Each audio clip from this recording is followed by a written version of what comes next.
Welcome to our LinkedIn Live. Our topic today is a polite debate around design systems. Oftentimes, when companies execute design systems, there's a little bit of a tension between the efficiency that design systems provide and the expression of creativity and brand voice that a creative team often desires. To talk a little bit about this tension, I have with me um, Brad Wolf, who is a former creative director, current solution director on my team, and Travis Mosier, who is a seasoned front end developer. And they'll be sharing their perspectives on the debate and the tension that this causes. Just to talk a little bit about design systems, I assume if you're watching this, you probably have a sense of what a design system is. Um, and it's evolved over time, but the modern understanding is that there's often a set of modular components that companies use to translate designs into code very efficiently and use that to apply across many different applications or websites. And the goal for organizations that leverage these systems is efficiency, consistency, scalability, and adaptability. So, I won't go too deep into this, but as teams start to execute on design systems and live with design systems, there's often obstacles. Buy-in can be an obstacle, stakeholder alignment can be an obstacle.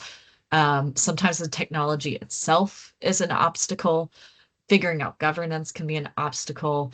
And what teams often find is that as much as people want to have consistency and scalability, that there's rarely a one-size-fits-all solution. So that tension is very real, and we often do recommend design systems for our customers. However, it's not without recognizing that they take work to both build and maintain. So with that, let's get to some introductions. I'm Amy Brown. I head up our digital experience team here at New Era Technology. And I'll let Brad and Travis introduce themselves. Brad, tell us a little bit about yourself and your experience. Sure. So I'm Brad Wolf. I'm like Amy said, one of the solution directors here at New Era. Bulk of my career was spent in the agency world, small agencies, doing, mid-market to also, Fortune 500, Fortune 100 companies, that sort of work. Did anything from, back in the day doing print media as well as, you know, digital media, creative direction, all that good stuff, websites, um, applications, that sort of thing. So that's kind of where I've spent most of my time. But once I've joined the consulting world here in the last 7 years or so, we've been doing a little bit of more into the UX and the UI as well as like I said, the solution direction with some strategy and on the client side of things as well. So Thank you for being on and representing the creative perspective. Travis, what about you? Yeah, hi, I'm Travis Moser. I've been working in web and technology consulting for over 20 years, with a focus on front end development at various companies capacities.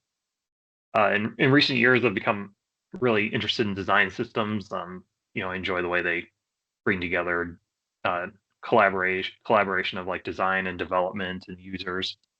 Um, right now, I've been working on a React-based design system for a global pharmaceutical company, and I've just started working on a web component-based version as well. Excellent. Great. Well, excited to hear your perspective. Um, so let's start with the basics. How would you both define a design system in your own words? What is it?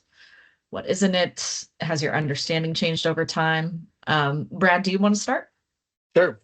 Yeah, I mean, I think you kind of touched on it when we started here, but it's a design system is basically what I like to call kind of the building blocks of a website. It's a set group of components. Includes like a style guide that adheres to the brand. There's component libraries, possibly pattern libraries where you have, different groupings of components that you use. It's really just like, it's kind of like building a website with, Legos. You've got all these different pieces you can put together to build each individual page. Um, and it kind of helps with consistency and just makes it a little bit easier to construct the websites.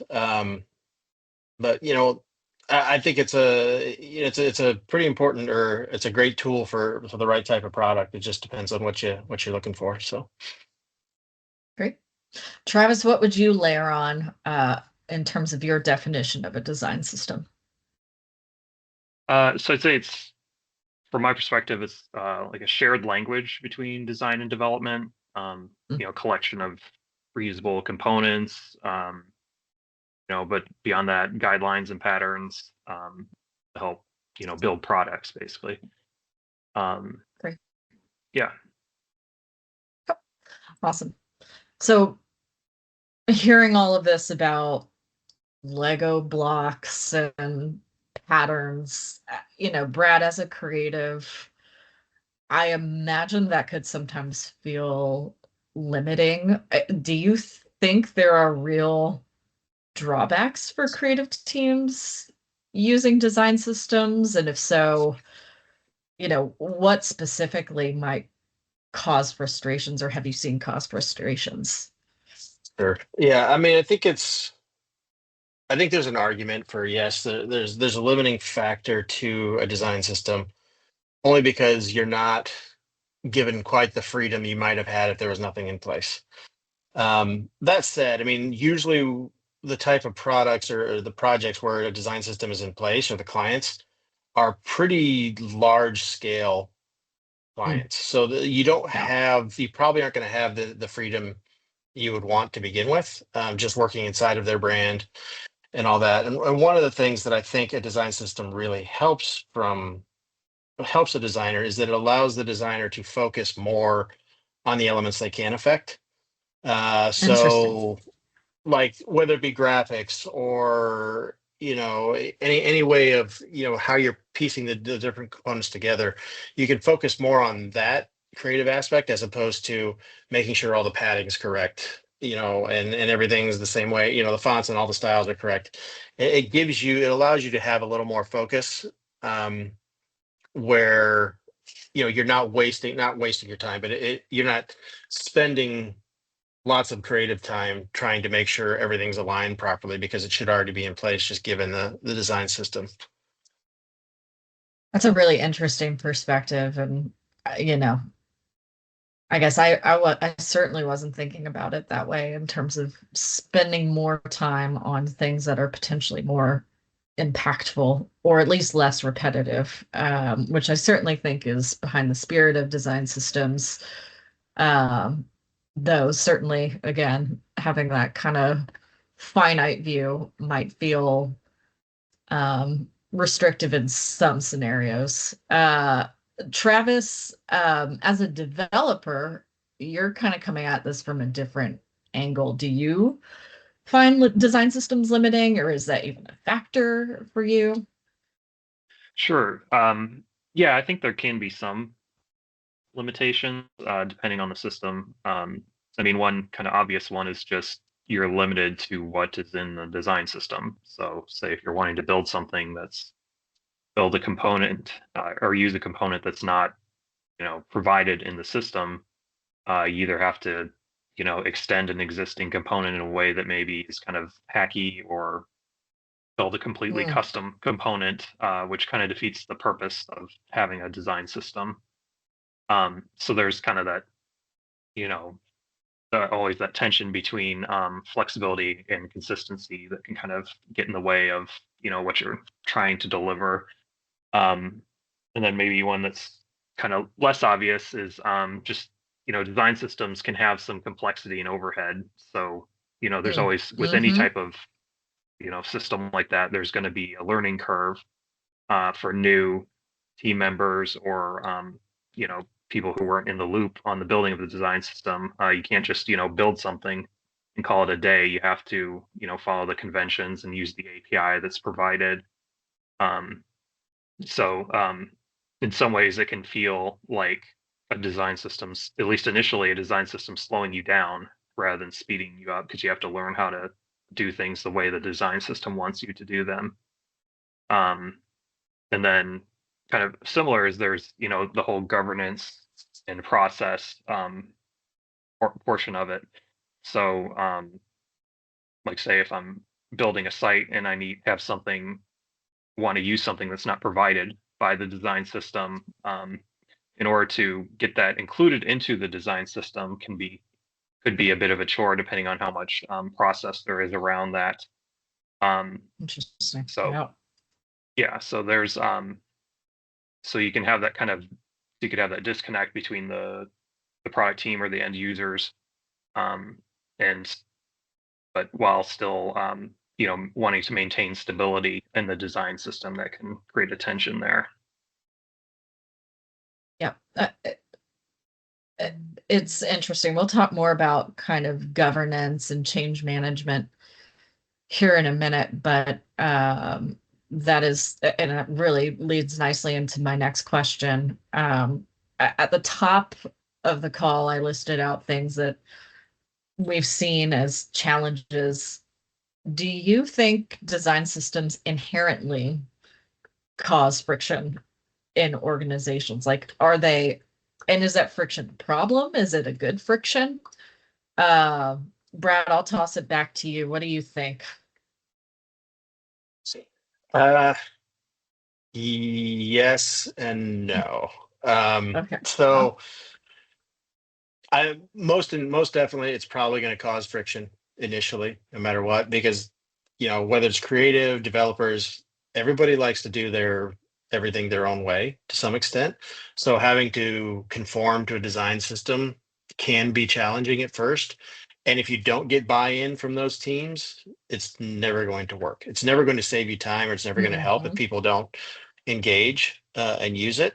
So I think there's always a challenge. I mean, with any new application or any kind of new change, there's always going to be tough to get buy-in.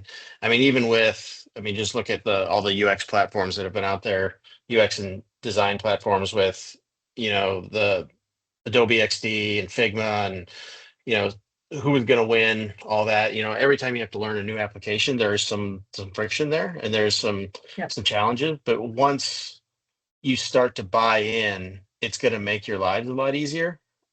Generally speaking, especially if the client you're working with, that's the other key, is that the client themselves have to buy in as well.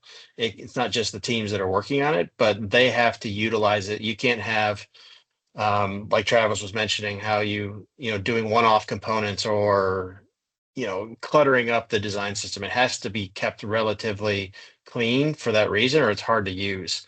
So a lot of these factors kind of figure into whether or not there's going to be friction on the team. The truth is, yes, there will be, no matter what you do, most likely. It's how you work through it and kind of make it streamlined so you can minimize that as best as possible. Travis, do you agree that some level of friction is unavoidable? Yeah, I think initially at first, the goal is if you design the system well and, do the work up front to make sure it actually meets your needs and achieves your goals, then that friction will be constantly going down.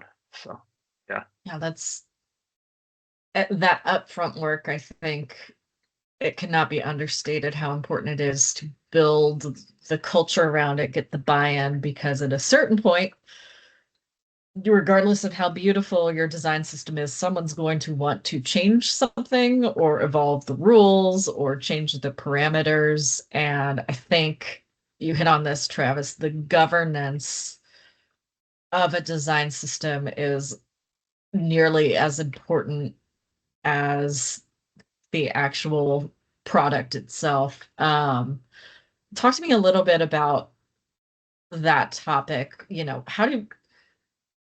Where is that threshold for evolving or changing the rules? Have you seen it done successfully?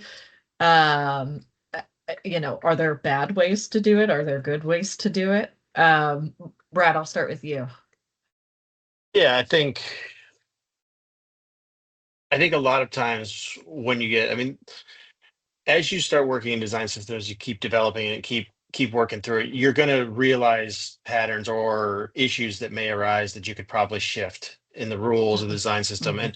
And those are the easy ones to handle because you can do that over time. You can kind of um, you know, determine whether the need is there, and that kind of builds itself. Where it gets harder is when you have someone come in and wanting to do like a, well, I really needed to do this and something to, and it's usually a stakeholder that's much higher above the level than, is necessary or is used to using the design system. So it's having to figure that out, how you implement changes like that without having all these different one-off kind of components or what have you inside the design system. So there has to be some sort of a governance, like you were saying, where they're actually working. There has to be a conversation between those stakeholders and whoever is in charge of that design system to really kind of figure out the best path forward. So it's not just being willy-nilly creating different components all over the place. I think that's probably the biggest challenge. It's not the people that are normally using the design system. It's the outliers that come in that, are signing the checks, to be quite honest, and wanting specific things that you got to figure out how to handle. The hippos, very nice. Yes. And that's interesting. I think bringing those parties in early and attempting to kind of bridge Yep.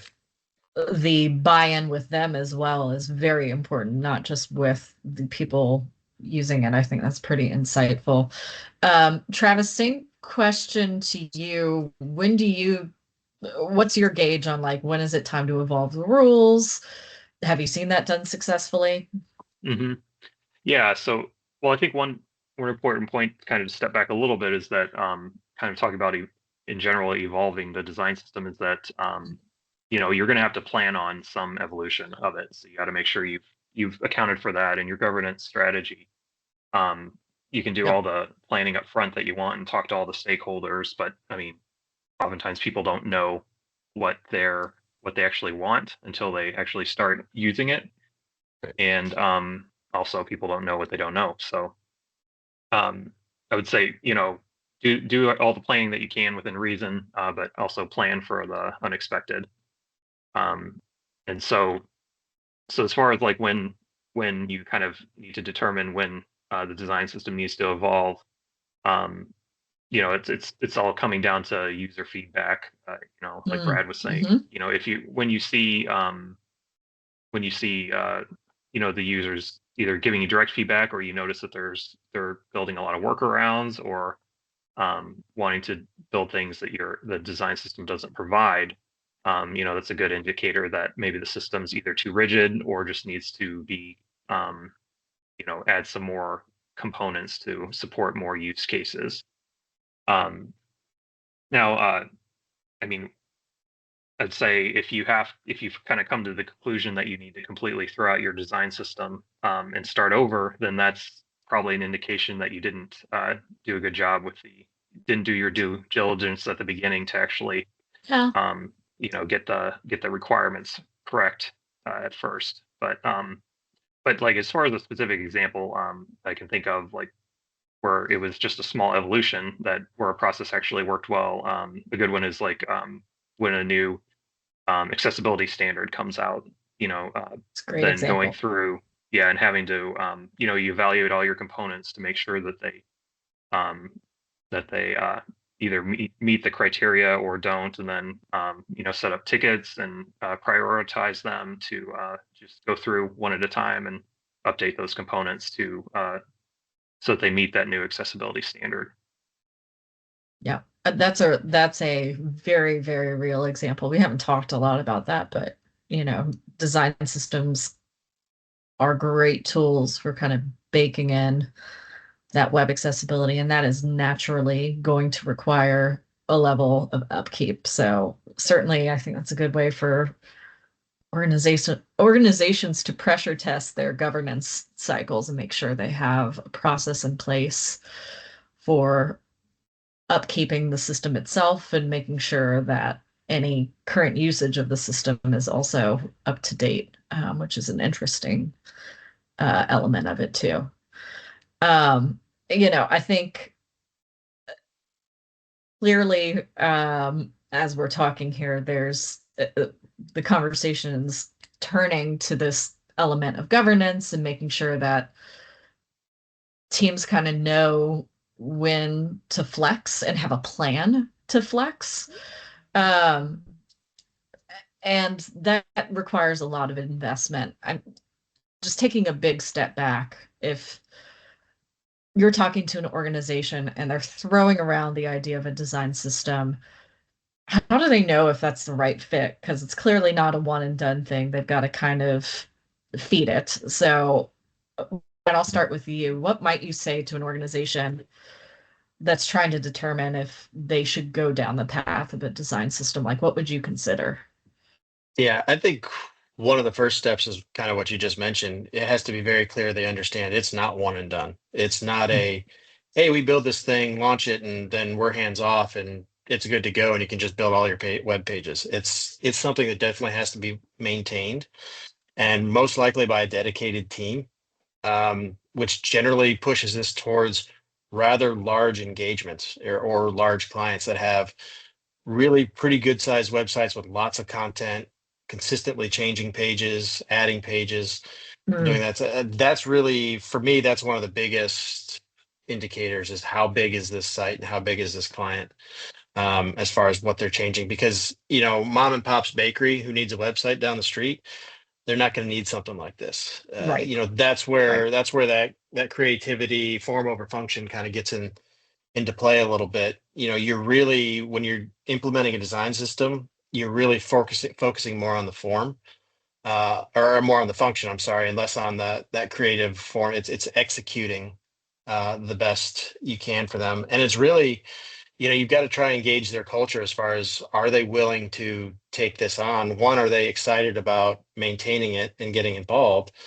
And two, do they have the team in place that can actually execute on it?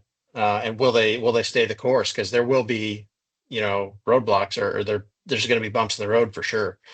And you can't just abandon it at the first time you have some adversity. So Mm-hmm. Yep. I think that culture element is a very interesting observation. And I know we often work with teams where we can pretty quickly gauge if the culture's ready or if they're going to have a lot of work to do to kind of yep. socialize and get buy-in on the system itself. Travis, when you're thinking about an organization who might be ready or not ready for a design system, what factors might you consider when speaking to that organization? Yeah, I think I totally agree with everything Brad said. I think he covered it pretty well. The one thing I'd add is that I guess I guess through evaluating those factors that Brad mentioned,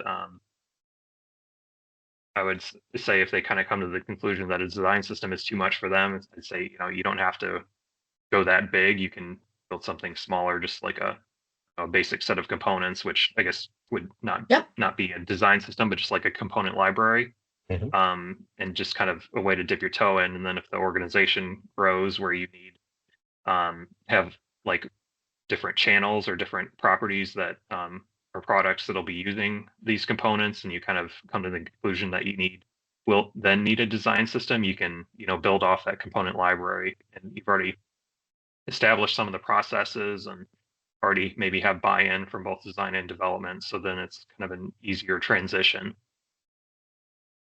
I think that's a really good point. And once upon a time, I think what is now defined as a component library was my complete understanding of what a design system was. It's clearly um, grown arms and legs and feet, fingers and toes since then. So um, I think that's a very interesting comment that organizations don't have to go all in right away. There's ways to kind of pilot some of those concepts, even if they don't have the scale that necessitates really the full end-to-end, having a complete Figma library that's translated into living, breathing code elements with end-to-end documentation. Like that's a lot of work. So I really like that thought.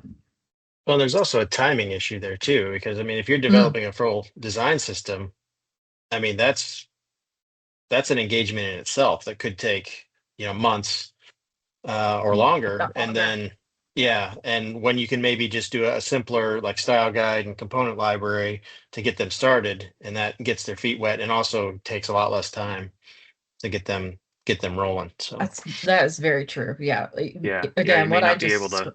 oh, go ahead.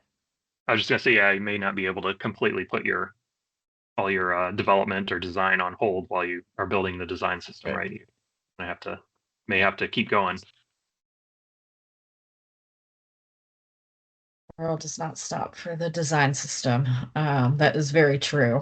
Um, for organizations who've already invested in a design system, I expect there's quite a few out there who are feeling friction, feeling the pain of the overhead, maybe feeling like there are limitations, whether that's on the creative side, whether that's on, you know, Travis, to your point, having to do hacky things to work around it. Um, for teams that are already in the thick of it, what might your advice be to kind of level up their use of design systems or even take a step back and kind of rethink how they're approaching it? Brad, what's your reaction? Yeah, I mean, I would say a design system is a great solution on paper. Hey, if everybody follows all the rules, everything goes smoothly and everything will be fine. But there's always going to be outlier cases. And I think the people that are working on it day to day are going to feel most of that frustration. So I would say probably from a recommendation standpoint, I mean, a lot of it is there's no magic answer. I don't think. I think it's really going to be, Come on. communication, conversations, trying to figure out what's best for the system, but always try to make sure you're leading with, you know, don't solve a problem by creating another one in the Mm, design system. So yeah. really thinking about how this is going to affect other component libraries or what have you, whatever may be the issue, and just trying to educate and make sure everybody's on the same page. And if you have that buy-in, that will help. you know, Kind of some of what you were talking about. It's if there's frustration and people that shows that's a sign of them not buying in to the design system, right? So, if you use that as your foundation and try to work off that, I think it helps. It's not going to be the easiest solution. I mean, that's not going to fix everything. You just have to kind of, stay the course and try to keep shaping it and use it the way you can. But it's not going to. There's no easy solution, I don't think, to that. Yep. Yep. I think we've seen that time and time again. Travis, what about you for teams that are in the thick of it? Any advice you might offer? Sure, yeah. Well, like I think you said, Amy, taking a step back is important to. I Mm, mean, you have to really evaluate the reason or assess the root causes of the friction. Whether it's a part of the or like the tangible part of the design system, like are those too rigid? Is there do the components not provide what the team needs? Um, and then, I mean, it could also be it's really important, like we've been harping on the documentation, having a strong governance model, and then also the team onboarding. Those are also areas that could really cause friction. So evaluating those as potential causes are really important too. great. Um, well, that was my final question. I mean, just to summarize some of the takeaways, you know, Brad, I think you said it. There's no easy button here, but some of the things that I think help ease the friction that we've repeated over and over here is instilling that culture and that buy-in, and that buy-in has to go all the way from the developer, the designer who's using this, to the people maintaining it, all the way up to, your product owners, your business analysts and your executive leadership. Like everyone needs to have a level of understanding of what this tool is intended to do. And I think when a design system starts turning into that rigid structure where everything's a no, that's a problem. Teams need to have a governance plan in place because there will be break-ins. There will be a need to evolve, whether that is evolving creatively or evolving to meet very specific things like accessibility guidelines. It's a great example. So teams have to have that release valve. They can't just say this is what it is forever. And I think that again feeds back to who are design systems for. There's typically a level of investment that teams have to make, not just up front, but ongoing. And that's not right for every team. Some teams might need to ease into that. They might need to scale into that. They might just not ever be in a position where they would find the efficiency and the consistency outweighing the actual cost of owning a design system. So all of those are very important factors. And again, I think they are a complicated solution to a very real problem of teams trying to drive consistency and govern their brand voice and govern their development teams across an organization. Any other final comments from you, Brad or Travis, that I didn't touch on? No, I think that's good. Yeah, I think you covered Great. it. Awesome. Well, final plug for us here at New Era. We go end to end on design systems, working both with creative teams, working with development teams, and working with change management and governance leadership to really make this useful. We provide as a service options for teams who really do need support with the ongoing overhead and maintenance of these systems. It is not a light investment. Feel free to ask us any questions or reach out to us at neweratech.com/contact. And we'd be happy to answer any of your questions. All right. Well, thank you guys for joining me, and hope to talk to folks who are watching soon. Thanks. Thanks. Thank you.